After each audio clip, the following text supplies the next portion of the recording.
Hi, and welcome. I'm Z. And I'm Keith. And we're going to tell you about the movie that we just watched. But first, a little bit of a heads up. Some of the movies we watch deal with heavy subject matters. In order to talk about these emotionally delicate things and the heavy subject matters that we sometimes cover, we add humor and crude language to add some levity and to process our own trauma. If that doesn't feel fun or safe for you, we completely understand. Please take care of yourself first and foremost. And we spoil the end of pretty much every movie that we watch. Now you know. On with the show.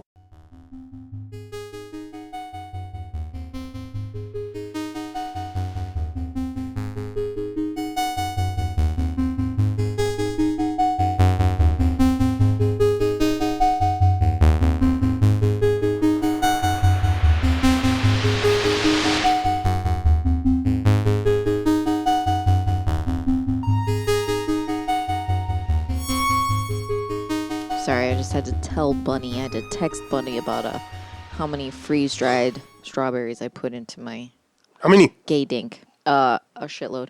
Oh, just one full. One metric. One Shit, wow. heaping.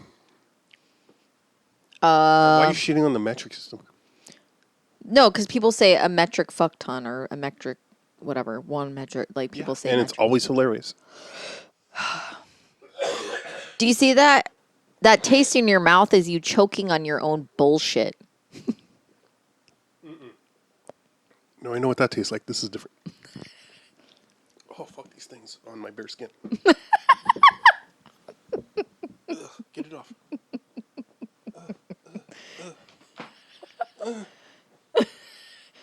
Life or death, man. Ow. Daddy, chill. So, Hello and welcome to hi. this program. Hey, we haven't done this in a while. If you're listening on the Spotify or elsewhere, Yeah. why don't you come on the Patreon? Patreon.com/ZNK Poopy Outdoor Dog.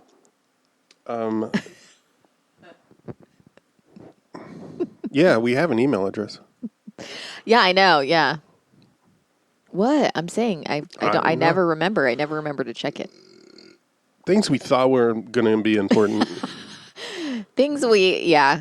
I also, if you're wondering, if you're sitting there and you're like, you know, we're this is the next to last episode of Pride Month, and you're like, you know, I wonder why different for girls, why they didn't post. Well, I never heard that got released.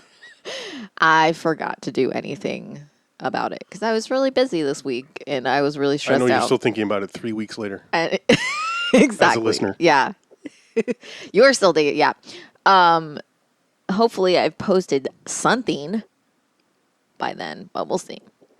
Well, you did include it on the month. I did. Preview.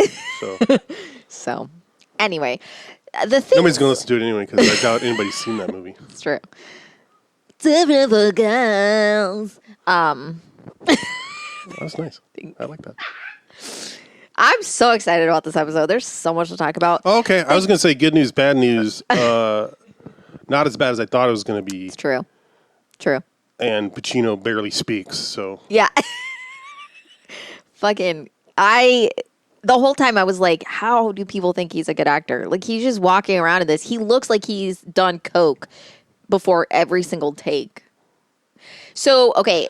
His best scene is when he's huffing that hanky and then going apeshit Jojo Siwa on the dance floor.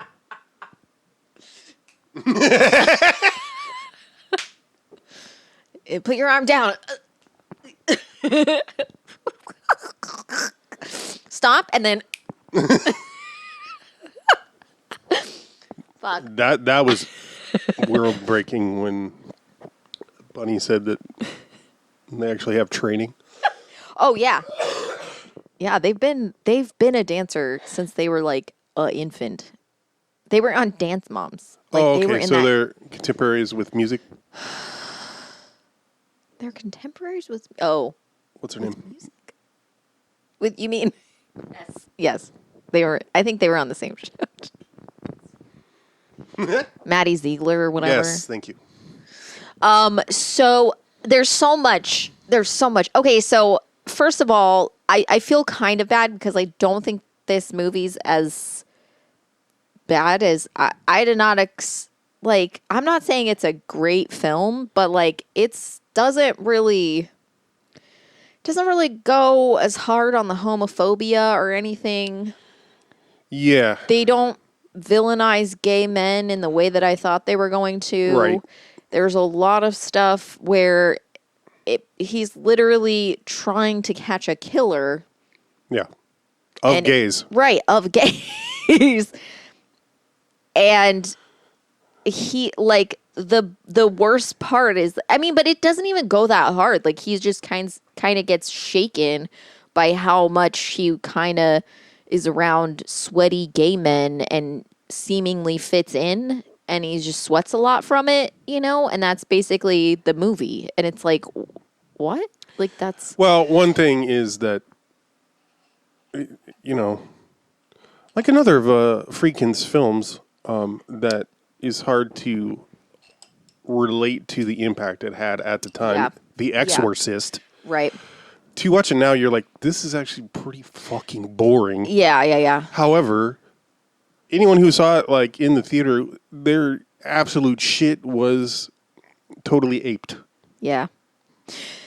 The interesting thing was the gay community was so against this movie getting made that they protested it while it was getting being shot, filmed. yeah. And they did shit like they handed out whistles, and they would have people blowing whistles just to ruin takes. Yeah. At any time there was a take outside, they did so much work to ruin takes that it cost like $50,000 or something like that. Oh, really? No, that was a different thing. No, but it cost them money because they kept having to like... No, maybe that was it. They had to do like audio. They had to do a bunch of dubbing. They had to fix things with audio because people made such a fuss so that they could ruin the movie. Which, honestly, I mean, go gays. But right. I feel like there are different films you could have done that for. Yeah. I mean, I do understand, like, there's a slight bit of, like, you know, they show more of killing gay men or gay men being dead, and they don't really do a lot of humanizing of the gay men.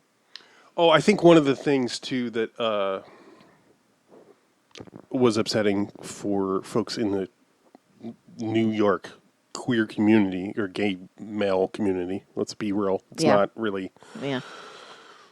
or specifically the leather scene and what have you, but S&M scene, S&M, sado and masochism, the two twins of the Headless Horseman, because it was real, because they were really... Well, it's based on a novel that is set in the Bay Area, I think. But then Friedkin adapted it to reflect some actual murders of gay men that had happened in New York around that time. So I think that for a lot of people was like, hey, we don't need any more of that. Because I thought, there was also like, when he was filming The Exorcist, when what's her name is getting an MRI, they like filmed it in like a real hospital, and they used like a nurse and a radiology tech or something like that. Okay. And who were like really, you know, a nurse and radiology tech. And then I think before he made this, maybe that radiology tech like killed a gay guy, like did one of the, and like, oh yes, I read that. And he like went and talked to him, and he also confessed to a bunch of the murders that were displayed in the, it was never proven that he did it. He didn't confess to them. He just hinted at other murders that resembled what they called like the body bag killer or something like that. And so there was a possibility that he was that the guy from The Exorcist was the killer of, because the murders that happened, the gay murders that happened went unsolved. Oh, okay. Like they never solved them. So it's possible that this person that worked in that was filmed in The Exorcist had also killed the people who were essentially being portrayed in this movie. And I think that's why he put them in there. Like, cause he like spoke to the guy, he like went and talked to him and shit like that. And I think he felt like he had some kind of connection to them. So like that was why he modeled the murders. I don't know. Maybe that's just supposition, but what else? I guess Friedkin was saying that like Al Pacino was like real freaked out during the movie. Oh yeah. Because he never received any sort of like backlash. And so it was like all the protesting and like shit, he was like really freaked out. Oh. Or something, like, you know, during filming, and Friedkin was like, yeah, any scenes where he seems like he's freaked out, it's just because Al Pacino was freaked out. It wasn't really he wasn't really acting. So that scene where he's like, yeah, I can't do it. I can't do it, Captain. Basically, yeah. And the thing is, I guess there was supposed to be more of it. See, I wasn't sure if this was actually what they were doing because they didn't really say anything, but I guess you were supposed to get the I think they really had like a cop go undercover. Oh, really? I think.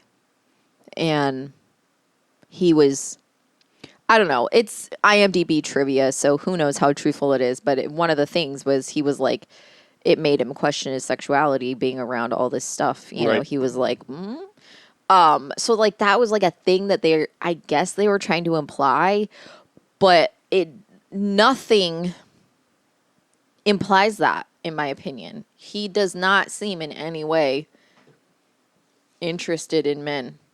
The time he seems the most at ease with another man is when he's talking to his neighbor, when they're like chilling out and like having coffee together. Well, and apparently that was one of the things that, and I think is a fair point. Like, he's like the only gay man who's shown to be sort of middle class and more or less, you know, not a deviant or whatever. And then he gets killed for it, you know. Yeah, I didn't know how to read the ending at all. I was like, also I saw a thing that said the killer of the first person is the second victim. What? So like, you know, when he takes when he takes the guy into the woods, yeah, the guy that's getting murdered was the person that we saw kill the first person. What? I don't know if that's, I'm just like, wait, is that true? Because if that's true, that must be, because I thought it was very confusing because everybody looks exactly a lot alike. So I wasn't, so if this was the interpretation, then this is for sure. Like, it's like, you know, catching deviants, you know, or like catching, you know, like if you're in that world, you will become, right, you know, bad. Right. If that was the implication by seeming to make it because at the end, maybe they're implying that Al Pacino killed the neighbor. Maybe not. Who knows? It gets extra ambiguous real quick. The ambiguity ramps up real quick after he stabs the killer. But I think, I mean, that's how I read it. I mean, you know, like, it is ambiguous, and clearly that's intentional. And I think, you know, I'm starting to understand. I think that Friedkin enjoyed controversy. Yeah, for sure. And one might call it rage baiting now. Yeah, or trolling. He put a lot of money into pissing people off. Right. It's turns out it can be very lucrative if you're a white man. To, For sure. But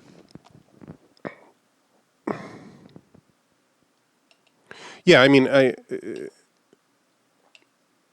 I perceived it as, it's. I'm not saying this is a good story, Right. but I feel like it's one we've seen a lot more frequently since, and especially since Silence of the Lambs and the rise of serial killer fucking obsessed movie producers. Yeah. The trope of the cop that, or it doesn't even have to be a cop, but like, they go so deep. I mean, one is deep cover kind of stuff where you're so deep, you've been under for so long, you become, you forget. Yeah. So you're Donnie Brasco or whatever, and deep cover and blah blah blah. The other thing being, you're Will Graham, where you get so in the mind of the killer that you become susceptible to those impulses. Right. So that's what I read it mostly as. Yeah. But again, this is I totally understand if you were part of that community at the time, you'd be like, bro, what are you doing with this? Yeah. To me, it's just the idea that I thought it was heavily implied that one of the pressures that is on Pacino's character is him not knowing what he's feeling about his sexuality. Yeah. But that's Sorry. And that our actual killer, the serial killer, towards the end, it seems like, he's obsessed with his dead father. He sees his dead father. Yeah. They do the letters too, like if you read some of them, it's like, I see a dark shadow in them. I'm like, oh God. So he's meant to be crazy. Yeah. Have some mental health issues, neurodivergence, something, right? And that's why he kills. Already problematic. But that, like in Pacino's case, it's all the stress of being undercover in this scene and awakening some feelings potentially in him.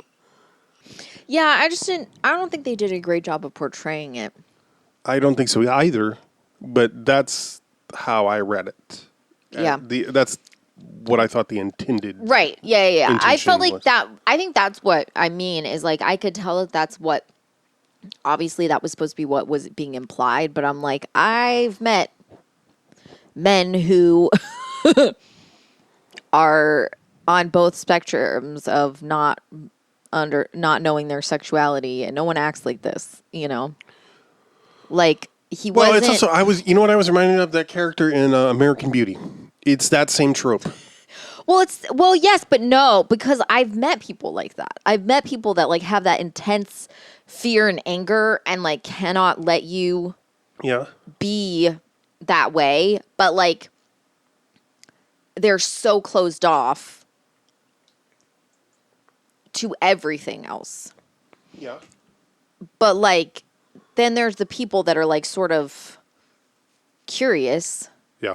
But they're like, that's not gay to be curious about sucking dick. That's normal, and you're like, okay, yeah, it is normal. We all did it on the football team. Exactly. We all did it in the Navy. We all did it. You're like, listen to yourself. Like, you're supposed to want to have sex with men. You just don't do it. Duh, Right. But like, it felt like there was no, it felt more like, because he didn't seem hostile with anyone.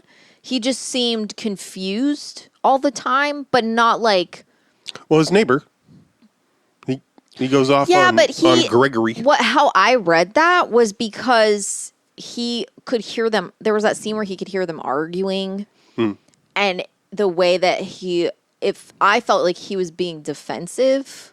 Mm-hmm. He thought he was being protective of. Right. Yeah. Of his friend and like. Ted? Something like that. Yeah. And so like he was being aggressive, but he was like what it felt, like I felt like it was like misplaced aggression, but like, oh, for sure. You were supposed to get it as like what I assumed was going on there was that he was just looking at everybody like they could be like anybody that was not gentle or soft. Like, obviously you're the killer. Obviously you're a killer. Obviously you're a bad person, Well, yeah. And I think it's there as far as the plot goes to show him unraveling sort of. Right. Yeah. Him losing perspective. I just mean, what I'm trying to say is I felt like there wasn't any, it seemed like they were trying to give him, it's just Al Pacino doesn't know how to act. I'm so sorry to break it to you. He wasn't doing anything. No, I like agree. it wasn't anything. It was like, he's just like, I don't know if I could do this. I don't know. I just don't know. And like, it like annoyed me a little bit because I was like, this should be like a very funny or very telling line, but it was like done so badly when he tells Paul Sorvini, he's like, I don't think I can do it. He's like, I just want you to know it's not because I'm scared. Yeah. I don't think I can handle it. That's all. I don't know. It's just things happening to me, I don't know that I can handle it. I want you to know that it's not because I'm afraid or anything. It's just stuff going down. I don't think I can deal with it. That should be a very impactful line. That should be a line where you're like, oh. Right. But the way it was delivered, I'm like, what are you trying? Yeah. Then I was like, wait, are you scared? Because I feel like the way you're delivering it, I'm supposed to think you're scared. Because he's like fucking sweating and like, I'm like, are you coming off of a fucking coke high? Like, what's going on? Or are you like, what's going on? Like, it's just his performance just gave unhinged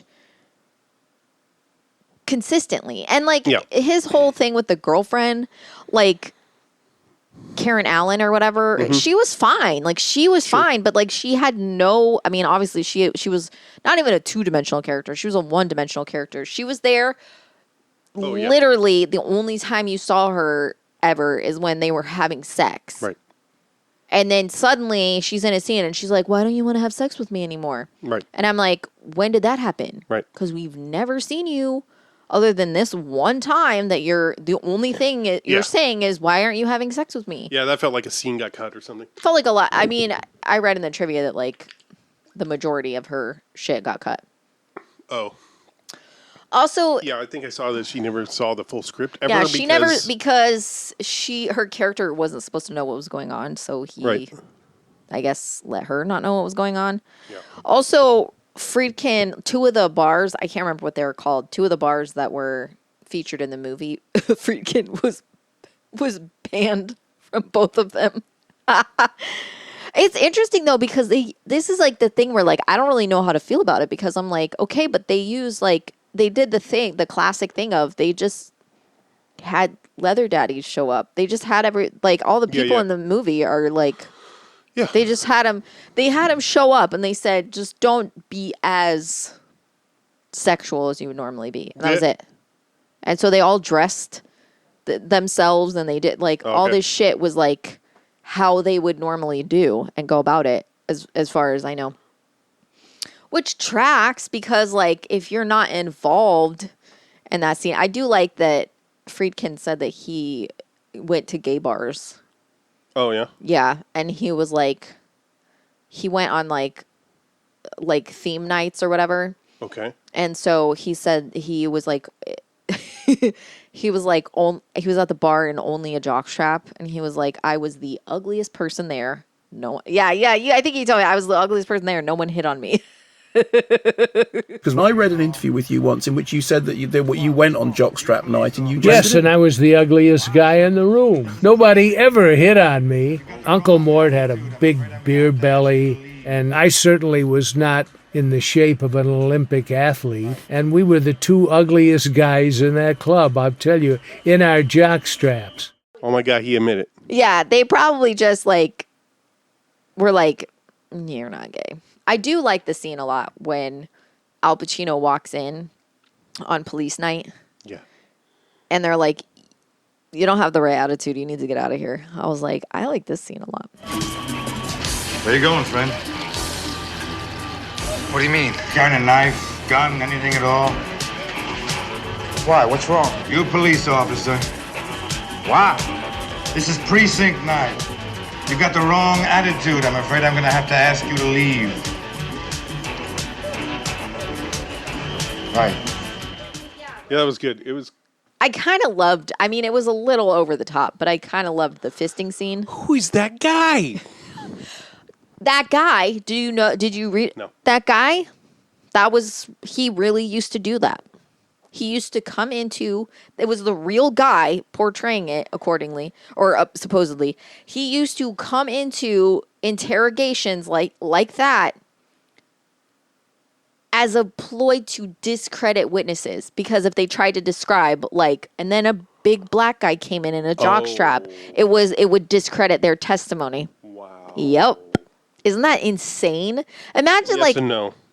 I mean, well, it's insane that anybody would admit that really happened Yeah, I wonder how in 1980. Friedkin found out. Yeah. Or maybe it's in the. Oh well, no, that wouldn't be in the book. But yeah, it's like, I don't know. Like, Okay, let me read this do it. little quote. Do it, girl. I'm quoting from the book, The Celluloid Closet. It quotes Friedkin saying, I'm trying to present a portrait of a group of people who get their sexual kicks in ways that society doesn't approve, but I'm making no personal judgment of these people, end quote. Gay activists responded that the judgment was being made nonetheless by a misinformed and already prejudiced society and by a Hollywood that seldom portrayed any other aspects of gay life and thus created a climate for backlash and repression. Yeah. I mean, this does bring into account, there's a lot of things that, there is the sort of, we need to bring these things into the mainstream, and then people being like, but part of the appeal of this is that it isn't. Right. So there's always sort of this back and forth where people want to be, and I personally don't think that it is gay people or even gay men that do this solely. BDSM is a part of queer culture like anything else. But so is, farming and Christianity and all this other shit, because there's gay people everywhere. So there's going to be queer people within any community that you find. And there's going to be queer people that want a very heteronormative life. And yes, I'm not misspeaking. I know of queer people who are I just want to have... Oh, absolutely. I was friends with this girl who was I really want to just have a wife and kids and... What is that? A rock? I was just sitting on a pebble. Fucking A. I like how the covers touching you was too much for you to handle, but you've been sitting on a rock for half an hour and you were like, huh. So there's, anyway, I knew this girl who she was I just want to have a wife and a house and kids. I want to, all the things. She was I want an extremely heteronormative life. That's what I want. And I was weird. So some people really want that. They want that sort of cookie cutter weird ass shit. Yeah. And other people don't. And there's there's sort of this, there's the people that are it's normal to be abnormal, and there's people that are you don't have to be normal to fit in. And so yeah, trying to I understand in a lot of ways, like looking at it and being like, yeah, there's no way that you're not going to pass judgment on us because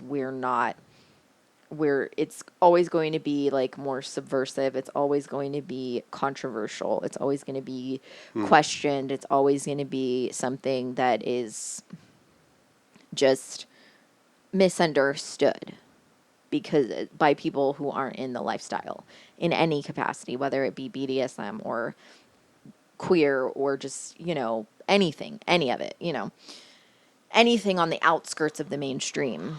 Yeah. So, like, it makes sense to be like, yeah, you're going to judge it and you're going to pass judgment and you're going to, you're going to be shitty about it. But at the same time, it's like, no, yeah, go ahead. Act like you know what's going on, Go ahead, portray it the way that because there's always going to be that way. I mean, I understand the quote is like, society already judges us. And that's true. Right. But like, if someone that's not involved in it is writing about it, they're going to get it wrong. If somebody that is not involved in it, doesn't know about it, is trying to tell a story about it, they're going to get it wrong. So like, I'm not encouraging people to do that. I just mean like, that's always going to be there. There's always going to be an LOL. That's not really what happens. So I feel like in a sense, there's a small bit of safety in that. I mean, there's also a danger in that. Right. But there's also a safety in that because it means that they don't know. They're not there. They don't know. They haven't infiltrated. They don't know what this shit is. Yeah, right. I don't know.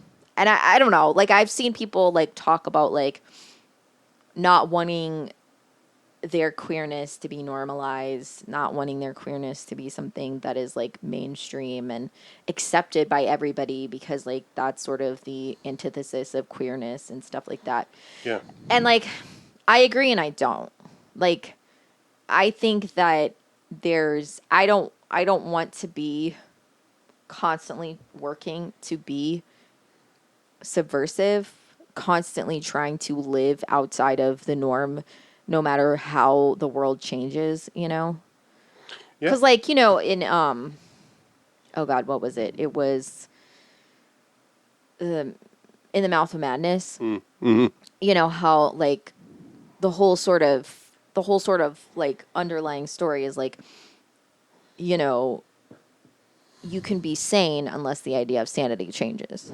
You're right. Right. So like the idea of what is subversive, that is also constantly changing. So you can live a completely subversive lifestyle and in one moment it'll be subversive and then it'll be totally normal and then it'll be subversive again and then it'll be totally normal, So like trying to constantly change so that you make sure that you're being subversive. I think that that's like also trying too hard.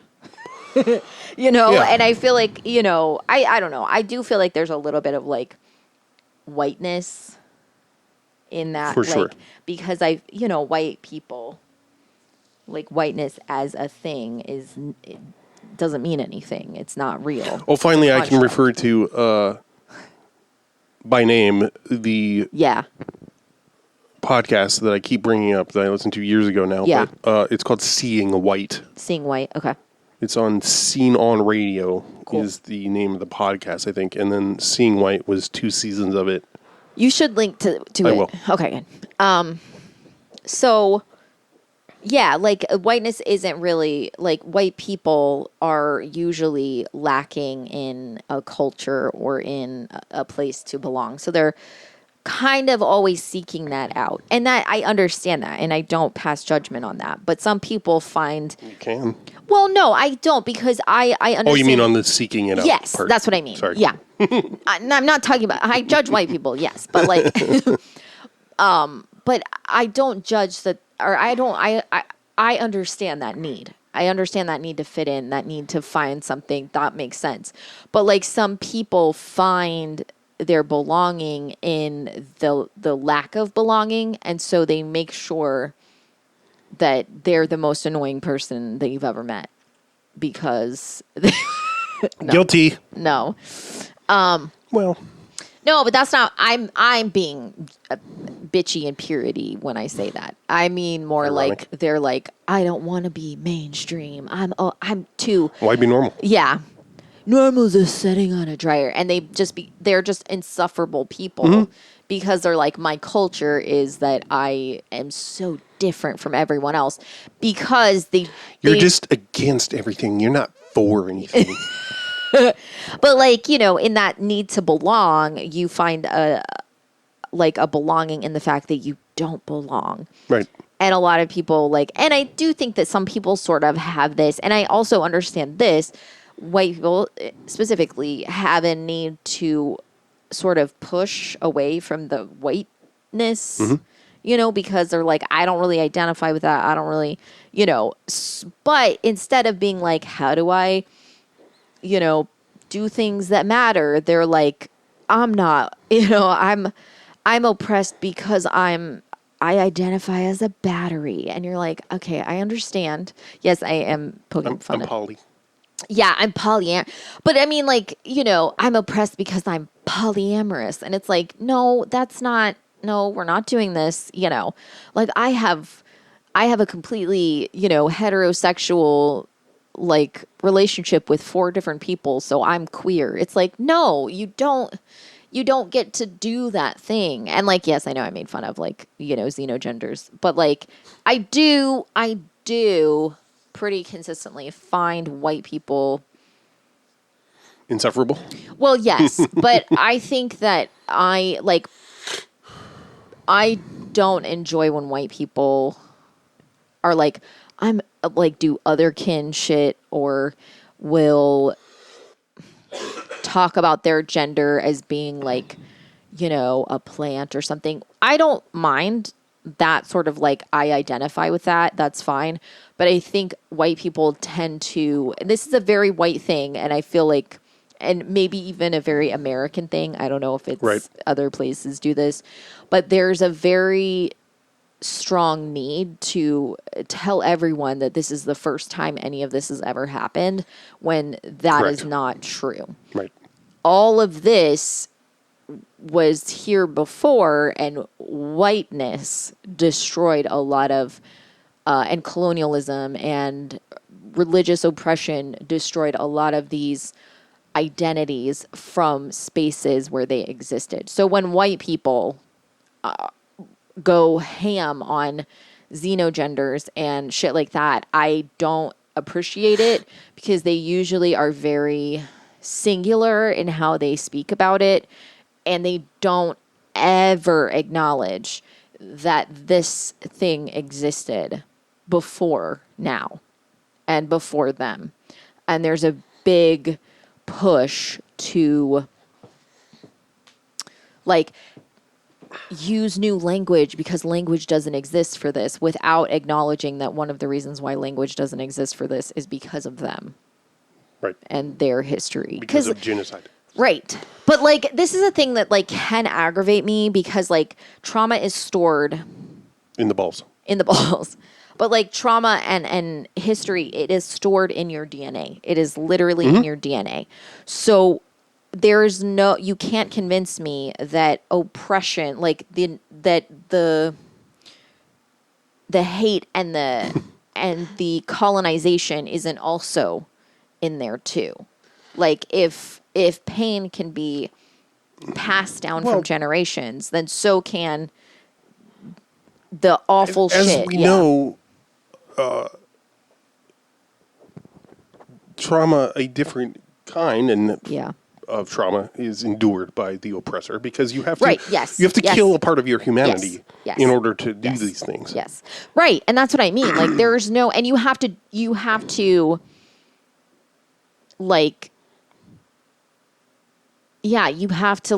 cut through some sort of thing. Yeah. And that has to also get passed down. And I refuse to believe that my pain, that my generations of pain is remembered in my DNA, but you get a free pass because you aren't the same as your ancestors. I shouldn't have to carry my ancestors' pain with me, and you get to wipe what you did to them off because you're starting fresh. That doesn't feel fair. That doesn't feel like a fair, I do think that white people need to have more respect for other cultures when they talk. I don't necessarily think that white people should say, oh, I'm two-spirit. No, that's not what anyone's saying. But the reason why two-spirit exists is because the reason why the term two-spirit exists is because you took the word away from us to begin with. And that's why you don't get to use that word. And like that's what I'm getting at. I probably just sound like I hate xenogenders, but I don't like white people using xenogenders is basically what I'm talking about. Right. Well, and that's why I hate Al Pacino. I mean, I think this is, and it is difficult. I can say from my own experience that it feels difficult to navigate at times, and that's fine. Yeah. It should. Yes. Stick with it. Yes. Absolutely. As we say, we've said a million times over, and you'll hear it from any anti-racist, any liberatory politics person talking about that as a white person in the global north. If you want to undo some of this shit, on a personal level, you have to get used to being uncomfortable. Yeah. Okay? Yeah. I mean, it's tired, but I feel like it can't be said enough because white folks, at least in the States, especially if they're middle class or above, just have no tolerance for discomfort. So it becomes so apparent. And they become violently angry if they just pull out a gun because you challenge their thought process. I know. Literally, those two, I forget their names. They became right-wing heroes. They out on their lawn with their guns. That's exactly what I was trying to reference to. Oh fuck! What was I gonna say though? Oh yeah, the balance of. Because we know both kinds of white people, right? There's we're creating this whole new system and it's never existed before. Right. Because we're challenging cis, white, heteronormative, colonial things. You challenge those things and you feel like, that's what white counterculture is. Yeah. Or has been. You challenge those things and your balls grow 3 sizes. You just feel so strong. Every teenager has, or not every, but that's the trope. Is every teenager rebelling against their parents. That's has that seed, that kernel of that in it.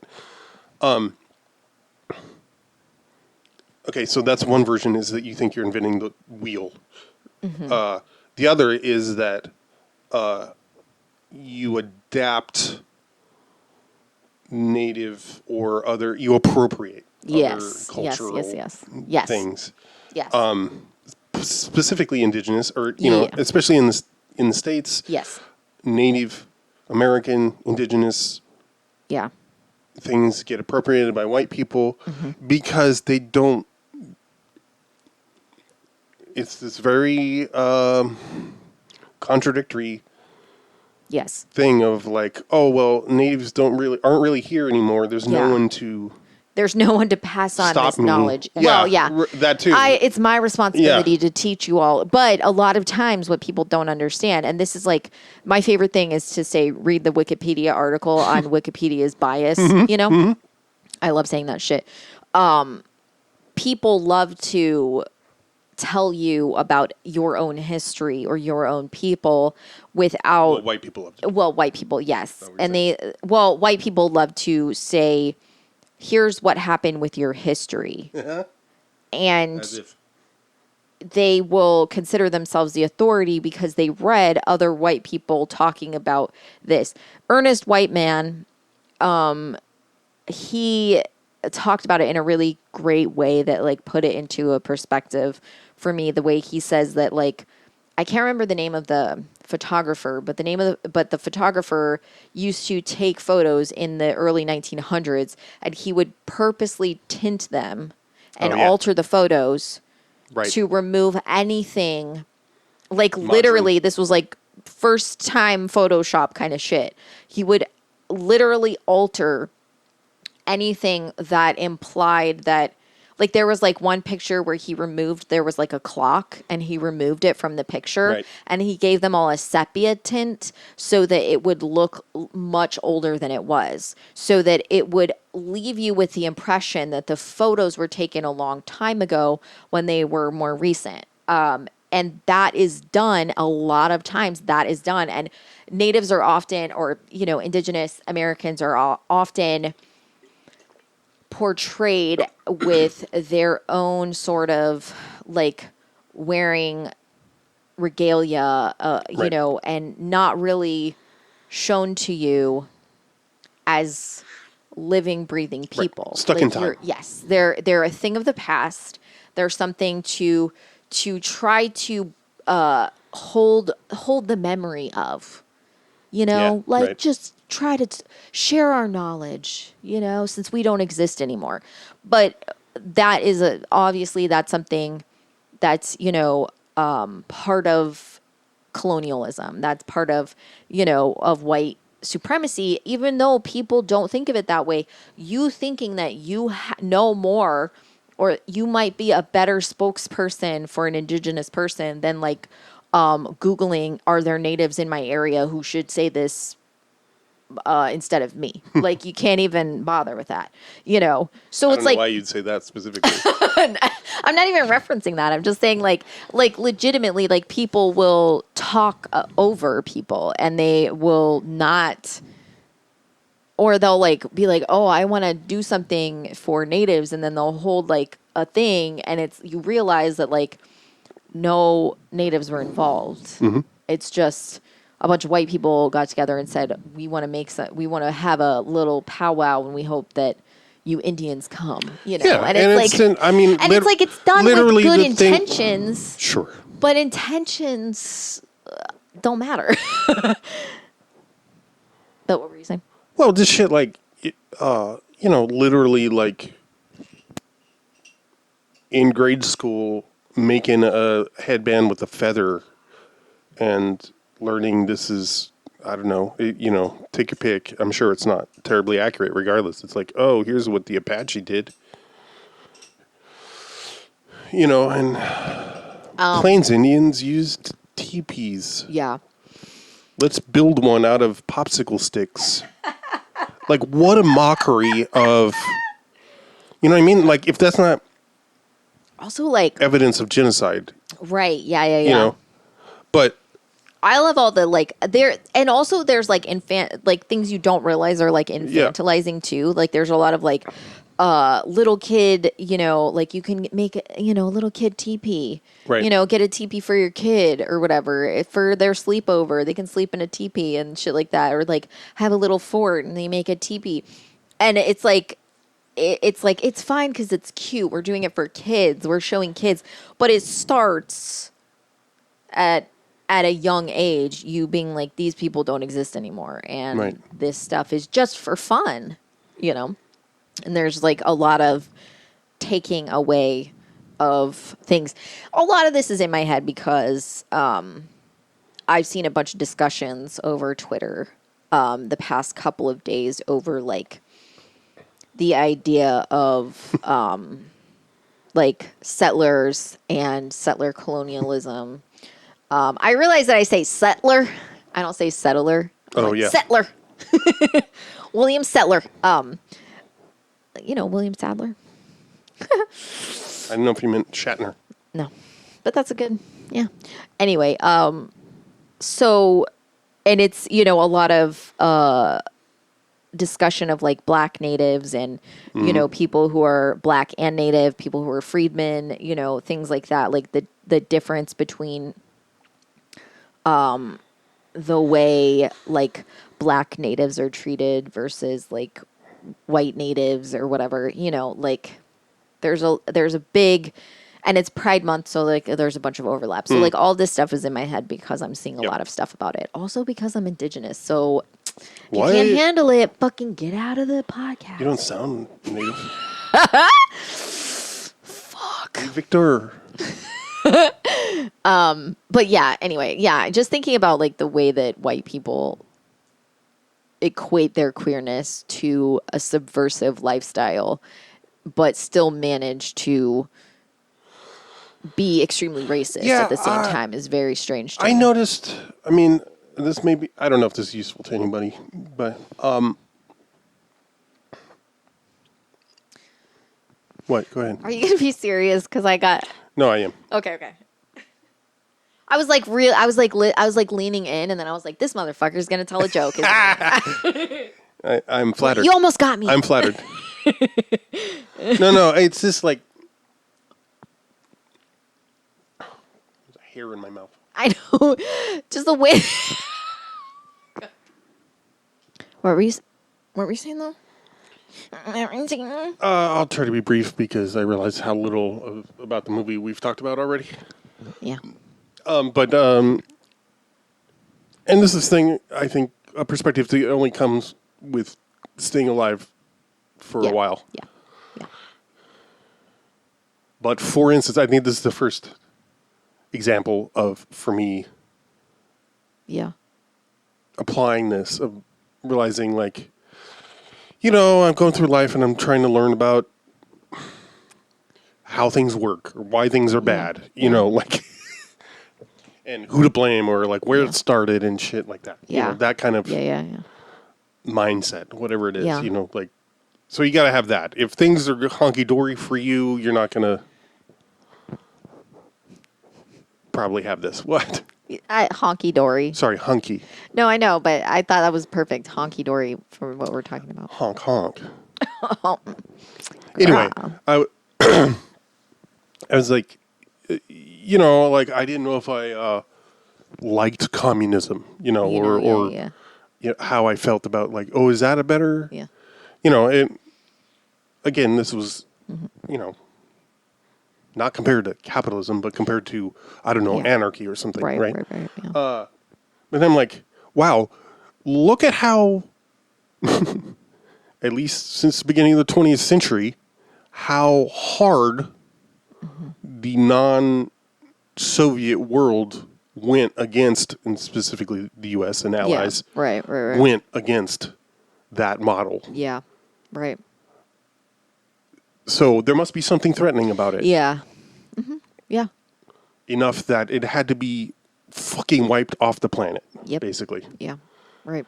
And then, like, since 9/11, at some point I'm like, yeah, boy, Islam sure is hated on. Right. And the hate of it or fear of it used to justify a bunch of shit. Yep. And not just Islam, but like Arab phobia. Yeah. Yeah. In the West, at least, So I'm like, I mean, sure, there's the Arab world, roughly speaking, that you could talk about how united or not it is, and around what, because there's also there's Shia, there's Sunni, there's Wahhabism, there's Sufis, there's, I forget what it's called, but whatever the Houthis practice, that is another strand.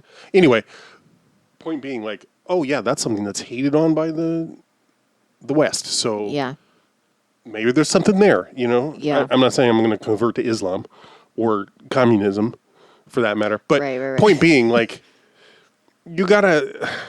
I honestly forgot why I was saying this, but like that perspective of.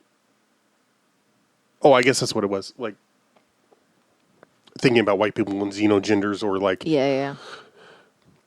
Fine, you may have latched on. I mean, look at all the anti-trans stuff going on. That has been going on for 10 years now. It really, it was 30, 40 years of people advocating for gay marriage rights, equality, excuse me. Mm-hmm. And then it felt like it happened all of a sudden. Yeah. And then I feel like a lot of the transphobia and anti-trans posturing is sort of backlash against that.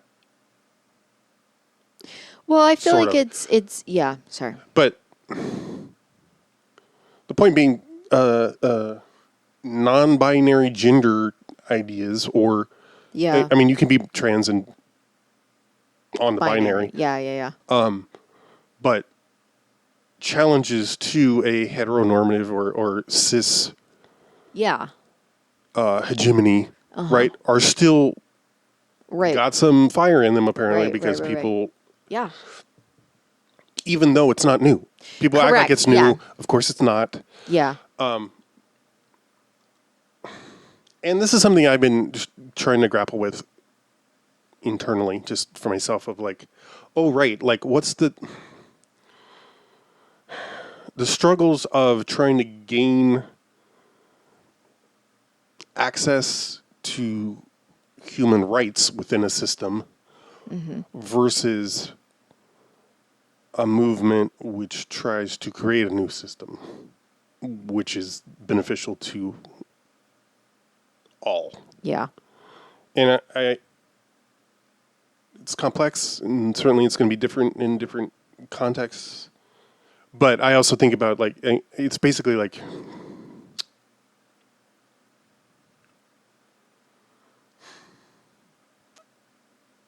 under capitalism, no one's going to have full human rights. Right. Yeah. It's never going to grant you or every member of society the same rights as a ruling class, an owning class. Yeah. That's one thing. The other is the co-optation of movements. Yeah. So, like, Black civil rights movement Yeah. got co-opted. Yeah. I mean, sure, there were a lot of hard-fought battles that, in theory, got people more rights, but, you know, like, it, you know, we are and we aren't better off. Yeah. I'm sorry, Black folks in America, not we, I'm not speaking for Black folks, but, like, Yeah. I don't mean to be, but seemingly not a whole lot better in a lot of Right. ways. You Yeah, know, yeah, in some yeah. ways, Yeah. sure, but Right. like Right. the repeal of the Equal Rights Amendment, or the not ERI, the Voting Rights Amendment, Yeah. shit like that. Like, and you know, anyway. You're getting a galaxy brain, girl. Yes.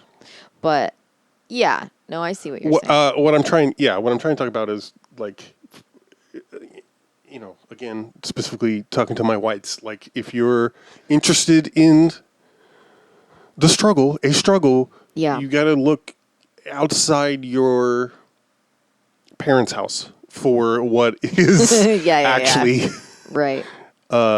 challenging, and whom is being challenged, and Right. what the pushback will be. Anyway, who will potentially be impacted by your acting out, who's not you? You know what I mean? Yeah, Or not yeah, acting yeah. out. I mean, No, yeah. Your protests, Yeah, your pushbacks. You know, Right. like, it often will fall on people further down the social Yeah. ladder than Yeah. from you. And something I think that's like, this is something that was like a thought that I had, but I saw, of course, a Black queer person talking about it and giving it actual language, and me being like, yep, that's what it is. But like, your positionality Yes. in society Yes. and why that matters. And like, you know, if you, like, a lot of times people will be like, I'm not cisgender. I'm not, and that's fine. And nobody's arguing that point, but your positionality might still be a white man or a white woman.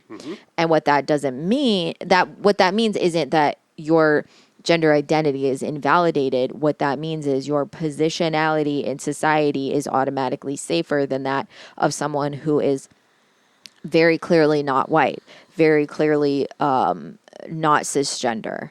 Like, your positionality matters, and a lot of people will argue against that because people don't want to admit that when you are looked at, you are automatically judged.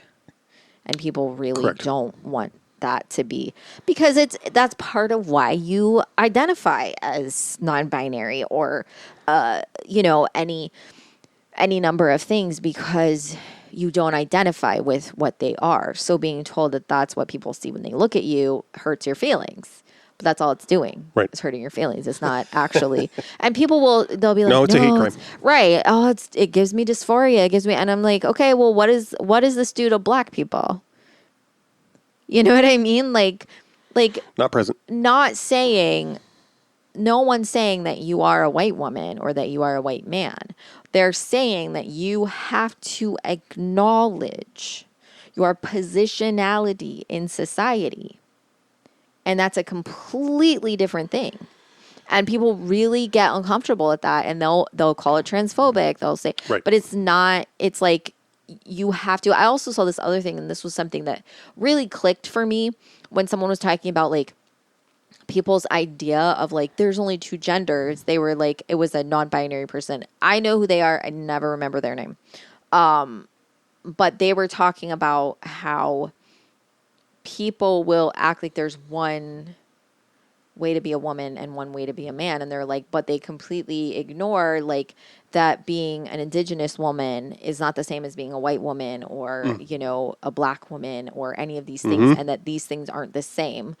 Or, you know, there can be similarities, but they are not going to be the same lived experience. And I was like, oh, that's such a good way to put it, that like even looking at like gender as like a quote binary and that men and women are the only ones that exist doesn't make sense, because even a lived experience as a woman is going to be vastly different based on your social status, your race, your ethnicity, your culture, like all of these things are going to be, and they're all going to be different. Like, you know, someone who, you know, a black woman's experience is not going to be the same as a white woman's experience, period.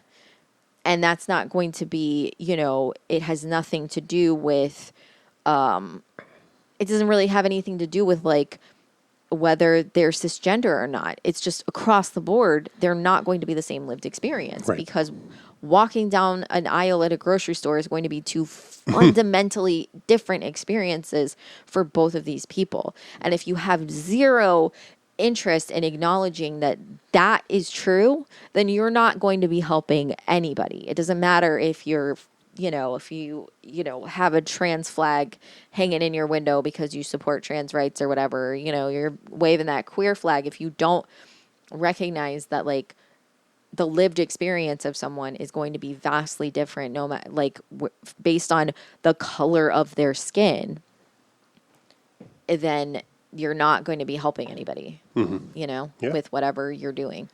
And yeah, Keith said we haven't really talked about the movie. I feel like we talked a lot about Friedkin and Al Pacino, but like... That's true.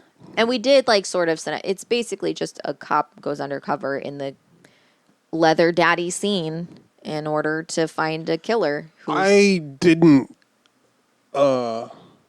dislike it. If I'm I didn't honest. dislike it either. I thought it was a really... I think it's... It's definitely got issues and yeah. And something we did... problematic. There's like... trans sex workers, I think they're supposed to be Unclear. very, very clearly men who don't know how to walk in heels. Like Right. that was very apparent. Especially But I when- like that character. Oh, I loved her. She was great. I need a favor, man. These two cops working out of 6th Precinct, they've been leaning on me. Who are they? I think one guy's name is Simone or something like that. The other guy is Jerry something or whatever. They're partners, a couple of real fucking hard-ons. And they run me the other night, and this guy Simone, he made me give him hair right in his radio car. Take your foot off the table. Also, Paul Sorvino, I was like, this dude looks like Paul Sorvino, because he was like, had like a face covered because like he was in the morgue. And, that's another, okay, hold on. Huh? He had his face covered. I was like, this is Paul Sorvino looking motherfucker. And he took his little face covering off. And I was like, so it's Paul Sorvino. So they shot in a real morgue. Oh, okay. And like the dude over the I don't know, morgue boss got fired because of it. Oh, really? Yeah. He did it without... I don't know. He just lost his job because of it. That's very funny. Was he a coroner? Yeah, His like coroners the are elected, head aren't they? What? There? Yeah, I think like the head corner or whatever. Yeah, so he got fired, and Oops. that was very funny to me. Would you recommend this? You know, you made it. So yeah, You said this maybe on our first film this month of like, especially for the things we watch for Pride specifically. yeah, Yeah, watch them, but with yeah, for sure. with. Yeah, I mean, you all know at this point that how we look at movies and that we're not there just to passively absorb them. So, you know, I assume you must have some yeah, right.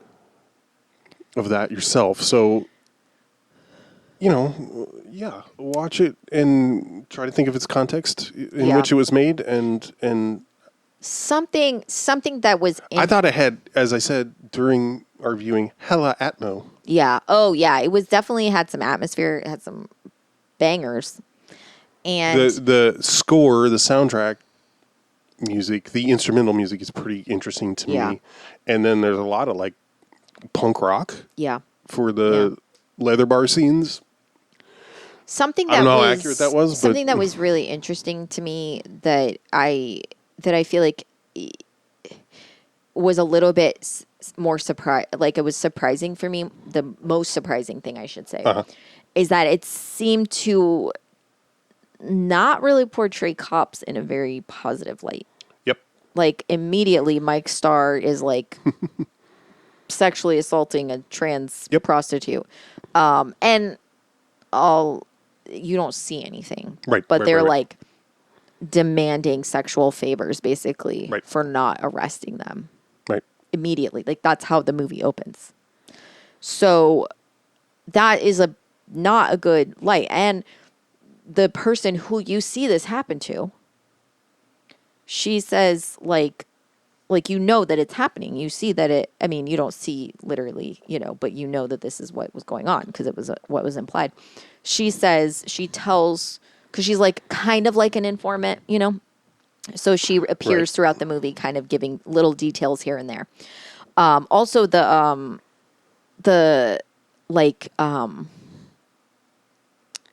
nursery rhyme thing, Yeah. that is an actual account of those that actually happened. People remembered hearing that. Yeah. So that's why that was in the movie. So she tells Paul Sorvino's character that this was happening. She was like, some guy is in your 6th precinct or whatever. Right. His name is something like this. Right. I don't remember exactly. He just keeps basically harassing me, making me blow him. Mm-hmm. And he says, like, you're full of shit. I'm not going to take What are you their badge seriously. numbers? Yeah, you need to give me their badge numbers and whatever. And so this is happening. So you're like, what the fuck? Like, why are you asking her for information if you don't trust her word? Right. Like that doesn't make a lot of sense. And then at the end of the movie, that same cop is at the crime scene. And was he? Yeah, because he's like, you're so-and-so, you're with 6th Precinct, right? And Okay, he's that's like, what that was. He's like, yeah. And he's just looking at him, Okay. And so you're seeing, he doesn't say anything. He doesn't do anything. Yeah. He says that. I remember him saying 6th precinct. Right. I didn't. I can't remember what the dude's name is. It's like, whatever. Looks like a lover's quarrel to me. Decent moon. Sir? 6th precinct. Yes, sir. Like, it's showing you that, like, they just do shit, Oh, and yeah. even the implication that Al Pacino could possibly have been one of the... He's a cop, and they're like, welcome to the detective squad. And he's like, you don't know if he's killing people or not. Like, that sort of, like, implication is very much heavy-handed and saying, like...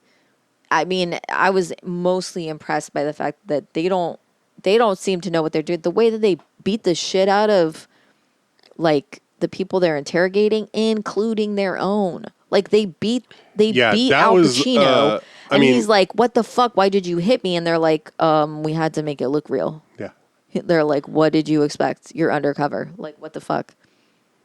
And the interrogation scene of him and the Skip Lee. Skip Lee, yeah, that's right. For me, it was the hardest to watch. Oh, yeah. I mean, like, great. Oh, yeah, it was probably. But for me, the violence and of that was the hardest. And they literally, during the scene, I thought it was going to be a dream. Right. A black dude in nothing but a jockstrap, like, and a cowboy hat. And a cowboy hat, yeah. And cowboy boots. Okay. Kicks the door open, and he just punches the shit out of Al Pacino, like knocks him across the room. And Al Pacino's like, who the fuck is that? And then he just walks out. What the hell was that? Did he show you his knife? What did he hit me for? Who paid for the room? What was that? Who paid for the room? What did he hit me for? Who paid for the room? I told you I did! He did, man! And then they do the same thing to the other guy. Yeah. And he was like, okay, but who the fuck was that? Who is that guy? And he throws his hat out the window. Yeah. It's hilarious. And it's just like, and then like, that was a thing. That was not a technique, yeah, a tactic. That was a tactic to discredit a witness so that they wouldn't be able to say, hey, your people were like strong arming me. Some random guy came in and hit me in the middle of No, that didn't happen. That never happened. He doesn't come in and say anything either. So like if they're recording it, you don't know. All right. Which I'm sure they weren't in the 70s. Right. I think they had a microphone on the table. Maybe I'm wrong. Oh, maybe. But anyway, whatever. My point is, like, they're very clearly not being at the end. Sorry. Well, I'm saying they're clearly not being portrayed as innocents. No, they don't look good. Yeah. The cops do not look good. It's not glamorizing. It's no Blue Steel. R.I.P. Yeah. How about when they're in the hospital after Pacino stabs the guy, and Sorvino's like, "I talked to the DA." Oh my God! I'll put it in here. He's like, "You'll get 8 years." If you confess to the murder of Martino Perry and Lauren Lucas and Eric Rossman and 4 or 5 others we think you're involved in, we'll reduce your sentence. You'll do 8 years, no more. I've talked to the DA, and he's willing to go along. Serial killer. Shit's crazy. But, yeah, it's a very... Just goes to show you, they don't consider homosexual lives to be worth as much as... That's true. It's crazy, though, the rise of serial killers in the 70s, how that became, like, a huge thing in the 70s. Like that did, and I saw... I need to look at try to track this down. I saw a reference to a hypothesis that a lot of those dudes were Vietnam vets. Oh, wow. Wow. Huh.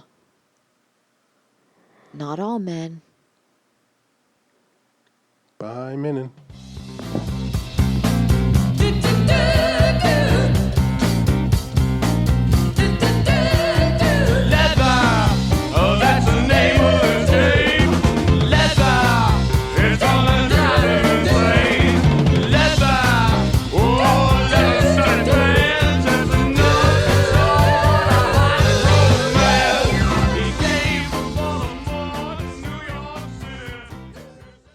One metric.